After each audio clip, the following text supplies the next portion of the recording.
అవడం లేదు. ఇలా ఆందోళనకరమైనటువంటి పరిస్థితులు రాష్ట్రంలో ఉన్నాయి. ఇప్పటికైనా ముఖ్యమంత్రి గారు మొద్దు నిద్రలు ఇవ్వండి, కళ్ళు తెరవండి, వీటి మీద రివ్యూ చేయండి. దయచేసి పిల్లలకు మంచి భోజనం అందే విధంగా, మంచి విద్య అందే విధంగా, బట్టలు అందే విధంగా, పెండింగ్ బిల్లులు క్లియర్ చేసే విధంగా తక్షణమే చర్యలు తీసుకోవాలని చెప్పి ఈరోజు మేము డిమాండ్ చేస్తూ ఉన్నాం. ఇదేం పద్ధతి నాకు అర్థం కాదు. సన్న బియ్యం అన్నారు, సన్న బియ్యం కాదు కదా. పిల్లలు ఏ క్లాస్లో పోయి అడిగినా పురుగులు వస్తున్నాయి సార్, మేము అన్నం తినలేకపోతున్నామని పిల్లలు బాధపడుతూ ఉన్నారు. రివ్యూ చేయండి, మంచి నాణ్యమైన బియ్యం ఇవ్వండి, కడుపు నిండా భోజనం పెట్టాలని. దయచేసి పాలమాకుల ఈ కస్తూర్బా పాఠశాల మీద తక్షణమే ప్రభుత్వం స్పందించి చర్యలు తీసుకోవాలని. ఉపాధ్యాయులను బదిలీ చేయకపోతే పిల్లలు భయపడతా ఉన్నారు. మేము మా ఫోన్ నంబర్లు కూడా ఇచ్చాం, సవితక్క నంబర్ కూడా ఇచ్చాం.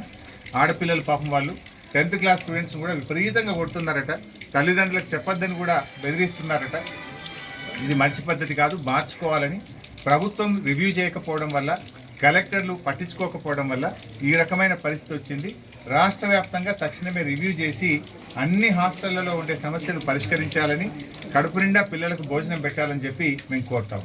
అసెంబ్లీలో ఈ విషయం లాస్ట్ టైమే సబితక్క మాట్లాడింది విద్య మీద. మన బడ్జెట్ పాస్ అయ్యేటప్పుడు సబితక్క ప్రశ్నలు వేస్తే ఒక్క ప్రశ్నకు సమాధానం చెప్పకుండా దాటవేసి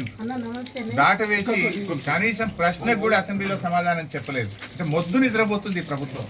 అసలు ఈ ప్రభుత్వానికి చీమ కుట్టినట్లేదు. సిగ్గుపడాలి రేవంత్ రెడ్డి.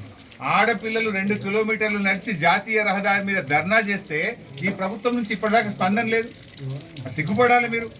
ఇలా పేద పిల్లలు, దళిత పిల్లలు, గిరిజన పిల్లలు రోడ్డెక్కి గంటల తరబడి ధర్నా చేసే పరిస్థితి. ఆడపిల్లలు రోడ్డెక్కి ధర్నా చేస్తే ఈ ప్రభుత్వం ఉన్నట్టా లేనట్టా? ఈ ప్రభుత్వాన్ని చీమ కుట్టినట్టు కూడా అయితే లేదు. అండ్ ఇది మొదటిసారి కాదు. ఇలా భువనగిరి ఎస్సీ గురుకుల పాఠశాలల్లో ఆడపిల్లలు ఆత్మహత్య చేసుకున్నారు. అక్కడ చెప్పలేని నోట్తో అలాంటి సంఘటనలు జరిగితే ఆడపిల్లలు ఆత్మహత్య చేసుకున్నారు భువనగిరి దళిత గురుకుల పాఠశాలల్లో.